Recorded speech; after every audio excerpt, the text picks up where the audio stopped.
दोस्तों, सबसे पहले सब्सक्राइब करें, नोटिफिकेशन बेल दबाएं और सबसे पहले वाली ऑप्शन ऑल करें, जिससे हमारी आने वाली नई वीडियो की नोटिफिकेशन आपको फ़ौरन मिल जाएगी। लेकिन मैं प्रेमी तो तुम्हारा ही रहूंगा।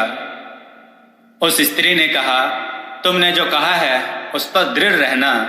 मैं उसे सामने लाकर तुम्हारी परीक्षा लूंगी। यह कहकर वह स्त्री विदा हुई। उस दिन उसने मुझे 50 सोने के सिक्के दिए जो मुझे लेने पड़े। जाते समय वह कहने लगी, 2 दिन बाद मैं आऊंगी और एक नया मेहमान भी लाऊंगी और उसकी अभ्यर्थना के लिए भोजन आदि की अच्छी व्यवस्था रखना। जिस दिन की बात तय हुई थी उस दिन मैंने घर की सफाई करवाई, फर्श वगैरह झड़वाया और नाना प्रकार के फल तथा खाद्य सामग्री घर में तैयार रखी। शाम को दोनों स्त्रियां आईं। उन्होंने अपने चेहरे से घूंघट उतार दिए। वास्तव में पहली स्त्री से नई स्त्री हर बात में सवाई थी। अगर पहली पर एक बार नजर जाती तो दूसरी पर बार बार जाती थी। उसका सौंदर्य इतना मनमोहक था कि नजर उस पर से हटती ही नहीं थी। जब उसकी प्रेम दृष्टि मुझ पर पड़ती मैं अधीर हो जाता था। मैंने दोनों स्त्रियों के प्रति आभार प्रकट किया कि वे मेरे यहाँ आई। नई स्त्री ने कहा कि आभारी तो मुझे होना चाहिए कि आपने मुझे अपने घर आने तक की अनुमति दी। मैंने दोनों स्त्रियों को भोजन पर बिठाया। मैं अपनी नई मेहमान के सामने जा बैठा और बार बार उसे देखता रहा। वह स्त्री चाहते हुए भी मेरी तरफ ना आंख भरकर देख सकी, ना हंस बोल सकी। लगता था जैसे वह पहली स्त्री से भयभीत है। फिर भी कभी कभी तिरछी नजर से मुझे देख लिया करती थी। जब उसने देखा कि मेरी निगाहों में प्यार उमड़ रहा है तो उसने भी प्रेम की दृष्टि से देखना शुरू कर दिया। यह सब पहली स्त्री की आंखों में छुपा न रहा। वह हंसकर कहने लगी, तुम इसे बार बार क्यों देख रहे हो? तुमने तो मुझसे प्रतिज्ञा की थी कि मेरे अलावा किसी पर भी आंख नहीं डालोगे। इतनी जल्दी अपना वादा भूल गए? मैंने उसे की भांति हंसकर कहा, तुम बेकार ही मुझ पर शक करती हो। आखिर तुम ही तो इन्हें कृपया पूर्वक यहाँ लाई हो। मैं यह कैसे कर सकता हूँ कि इन पर वैसी नजर डालूं? यदि मैं ऐसा करूं तो तुम दोनों के लिए घृणा का पात्र हो जाऊंगा। हम लोग देर तक मदिरा पान करते रहे और हमें नशा चढ़ गया। नशे में मैं और नई स्त्री एक दूसरे की ओर अत्यंत प्रेम तथा वासना से भरी निगाहों से देखने लगे। यह खुला प्रेम व्यापार देखकर पहली स्त्री ईर्ष्या और द्वेष से जलने भुनने लगी। कुछ देर में वह यह कहकर उठ खड़ी हुई कि मैं अभी आती हूँ। 2-4 क्षणों में मेरे पास बैठी हुई स्त्री के चेहरे का रंग बदल गया और वह मरणासन सी दिखाई देने लगी। मैंने उठकर उसे संभाला कि वह कहीं गिर न जाए, किंतु उसने देखते ही देखते मेरे बाहों में दम तोड़ दिया। मैंने घबराकर अपने सेवकों को पुकारा कि इसे संभालो और इसके साथ आई हुई स्त्री को बुलाओ। उन्होंने कहा कि वह तो घर से बाहर निकलकर फला गली में चली गई थी। अब मैंने जाना कि यह सब उसी दुष्टा की करतूत है। वह इस बेचारी के अंतिम मदिरा पात्र में विष घोलकर चली गई। इस अचानक आई मुसीबत से मैं बदहवास सा हो गया। मैं डर के मारे कांपने सा लगा कि अब भगवान ही जाने मुझ पर क्या विपत्ति आए। मैंने सोचा जो होना होगा वह तो होगा ही, पहले लाश को ठिकाने लगाया जाए। मैंने सेवकों से कहा कि कमरे का संगमरमर का फर्श होशियारी से धीरे धीरे उखाड़ें। उन्होंने ऐसा ही किया तो मैंने गड्ढा खुदवा कर लाश को उसी गड्ढे में दबा दिया। फिर मैंने अपने साथ सारा धन लिया और सेवकों को विदा करके हवेली में ताला लगाया और ताले को मुहर बंद कर दिया। फिर मकान मालिक जौहरी के पास जाकर उसे 1 वर्ष का पेशगी किराया दिया और उससे कहा कि मैं आवश्यकतावश कदलीपुर जा रहा हूँ। फिर मैं कदलीपुर चला गया और अपने चाचाओं से मिला। उन्होंने पूछा कि तुम कैसे आए? तो मैंने कहा कि आप लोगों का कुछ हाल नहीं मिला था, इसलिए चला आया। मैं बहुत दिनों तक कदलीपुर में रहा, किंतु मैं अच्छी तरह कदलीपुर ना देख पाया था कि उन्होंने वापस अपने देश जाने की तैयारी शुरू कर दी। मैं उनकी निगाहों से छुपा रहा। उन्होंने बहुत ढूंढा पर मुझे ना पा सके। मजबूरी में मेरे बगैर ही वापस चले गए। इसके बाद मैं 3 वर्ष तक कदलीपुर में रहा। मैं साल साल भर दक्षिण सिंध के जौहरी के पास किराया भिजवा दिया करता था। फिर मैं दक्षिण सिंध देश वापस आया। यहाँ पर मुझ पर वह मुसीबत पड़ी कि कहा नहीं जा सकता। यहाँ आकर जौहरी से चाबी मांगकर घर खुलवाया और देखा कि सारी वस्तुएं यथावत हैं। मैंने कुछ नए सेवक रखे और उनसे मकान साफ करवाया। सफाई के दौरान एक सेवक को एक सोने का हार मिला जिसमें 10 बड़े बड़े मोती जड़े हुए थे। वह उसे मेरे पास ले आया। मैंने पहचाना कि यह वही हार है जो उस नई स्त्री के गले में पड़ा था जिसकी लाश मैंने गड़वाई थी। मैंने उसकी स्मृति के तौर पर वह हार कपड़े में लपेटकर अपनी गर्दन में डाल लिया। फिर मैं वहां रहने लगा, किंतु कुछ करने में मेरा मन नहीं लगता था। फलतः मेरे पास सारा धन धीरे धीरे खर्च हो गया और मैं घर का सामान बेचकर गुजारा करने लगा। जब सब कुछ बिक गया तो मैंने सोचा कि इस मुक्ता जटित हार को बेचने के सिवा कोई उपाय नहीं है, किंतु मोती उसमें ऐसे लगे थे जिनके मूल्य का मुझे कोई अंदाजा ही नहीं था।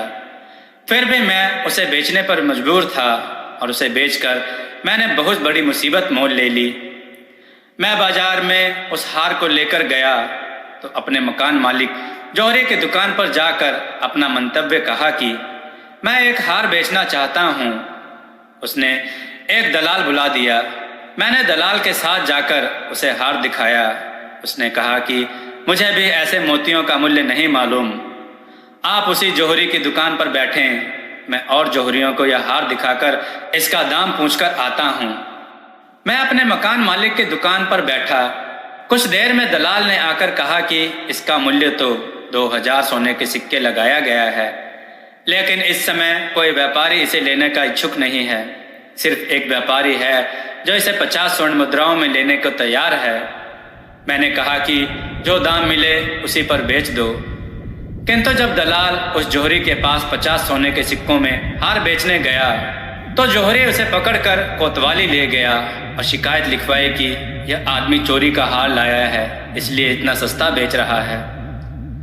दलाल ने कहा कि मैं तो दलाल हूँ, इसे बेचने वाला तो फला दुकान पर बैठा है, वही इसे 50 सोने के सिक्कों में बेचने को राजी हुआ है। कोतवाल ने मुझे पकड़वा बुलाया। उसने पूछा कि तुम्हें यह हार बेच रहे हो? मेरे हाँ कहने पर उसने कहा कि यह चोरी का माल है, इसलिए सस्ता बेच रहे हो। मेरे इनकार करने पर उसने मुझे इतना पिटवाया कि मुझे लगा मेरी जान ही निकल जाएगी, इसलिए मैंने घबरा कर कह दिया कि यह चोरी का है। इस पर कोतवाल ने मेरा दाहिना हाथ कटवा दिया। उसने हार भी मालखाने में जमा करा दिया। मैं पीड़ा से व्याकुल गिरता पड़ता अपने घर आया। नौकर चाकर पुलिस के डर से भाग गए थे। मैं किसी तरह खुद ही अपना काम चलाता था। चौथे दिन बहुत से पुलिस वाले मेरे घर में घुस आए और मुझे पकड़कर ले गए। उनके साथ मकान मालिक भी था और वह जौहरी भी, जिसने मुझ पर चोरी का आरोप लगाया था। उन्होंने मुझे बहुत गालियां दी और कहा कि यह हार शहर के मंत्री का है। यह 3 वर्ष हुए खो गया था। उसी समय से मंत्री की पुत्री भी लापता है। यह कहकर उन्होंने मुझे रस्सी से बांधा और मंत्री के सामने पेश कर दिया। मैं पहले तो घबराया कि यह और बड़ी मुसीबत गले पड़ी। फिर मैंने सोचा कि मंत्री अधिक से अधिक मुझे मरवा ही देगा और वह भी इस कष्ट, निर्धनता और लज्जा के जीवन से अच्छा ही है। किंतु मंत्री ने मुझे देखकर कहा, यह आदमी चोर नहीं हो सकता। जिसने इस पर चोरी का आरोप लगाया है वह मारा जाए। अतः वह व्यापारी कत्ल कर दिया गया। अब मंत्री ने समस्त उपस्थित व्यक्तियों को जाने का आदेश दिया, सिर्फ मुझे रोक रखा। एकांत होने पर उसने मुझसे कहा, बेटे अब तुम बेखटके पूरा हाल बता दो कि यह हार तुम्हारे हाथ किस तरह लगा। यह ध्यान रहे कि मुझसे कोई छोटी से छोटी बात भी ना छुपाई जाए। अतः मैंने पूरी तरह बताया कि किस तरह पहली स्त्री दूसरी को मेरे पास लाई थी और किस तरह उसने उसे विष देकर मार डाला। मैंने यह भी बताया कि दूसरी स्त्री की लाश कहाँ गड़ी है। मंत्री ने यह सब सुनकर ठंडी सांस भरी और कहा, भगवान की इच्छा के आगे सब लोग विवश हैं। मैं भी वह सब विनय पूर्वक स्वीकार करता हूँ जो उसकी इच्छा से हुआ। तुम पर जो कुछ मुसीबत पड़ी उसका मुझे अत्यंत खेद है। अब तुम मेरा हाल सुनो कि मुझ पर कैसे कैसे दुख पड़े। वे दोनों स्त्रियां मेरी बेटियां थीं। पहले जो तुम्हारे पास गई वह मेरी बड़ी बेटी थी और बाद में जिसे वह लेकर गई वह उसकी छोटी बहन थी। बड़ी बेटी का विवाह मैंने अपने रिश्तेदारी में किया जो कदलीपुर में रहता था। वह कुछ दिनों के बाद अचानक मर गया। मेरी बेटी कई वर्ष तक वैधव्य की दशा में भी कदलीपुर में रही और वहां उसने तरह तरह के दुष्कर्म सीख लिए और वह एक वैश्या की तरह पेश आने लग गई। फिर वह यहाँ आ गई। दूसरी बेटी जो उससे छोटी थी और जो तुम्हारी बाहों में मरी, बड़ी समझदार और सदाचारिणी थी। उससे मुझे कोई शिकायत नहीं हुई, लेकिन उसकी बड़ी बहन ने उसे भी आवारा बनाने पर राजी कर लिया। उसे भी वैश्यावृत्ति में उसने झोंक दिया। जब छोटी मरी तो मैंने दूसरे दिन बड़ी से पूछा कि तुम्हारी बहन कहाँ है।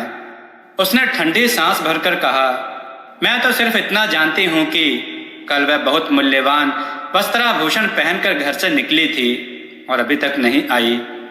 मैंने अपनी बेटी की बहुत खोज कराई, किंतु उसका कहीं पता नहीं चला। कुछ समय बाद बड़ी बेटी भी, जो रात दिन अपने पाप कर्म याद करके रोती रहती, बीमार होकर मर गई। यह वृत्तांत सुनाकर मंत्री ने मुझसे कहा, बेटे, हम तुम दोनों ही दुर्भाग्य के मारे हुए हैं, किंतु अब तुम किसी बात की चिंता ना करो। मैं अपनी तीसरी बेटी से, जो अपनी दोनों बहनों से अधिक सुंदर और बुद्धिमती है, तुम्हारा विवाह कर दूंगा। तुम मेरे घर को अपना घर समझो। मैं मरणोपरांत तुम्हें अपनी संपत्ति का उत्तराधिकार देने का वसीयतनामा लिख दूंगा। मैंने कहा कि आपका हर प्रकार मुझ पर उपकार है।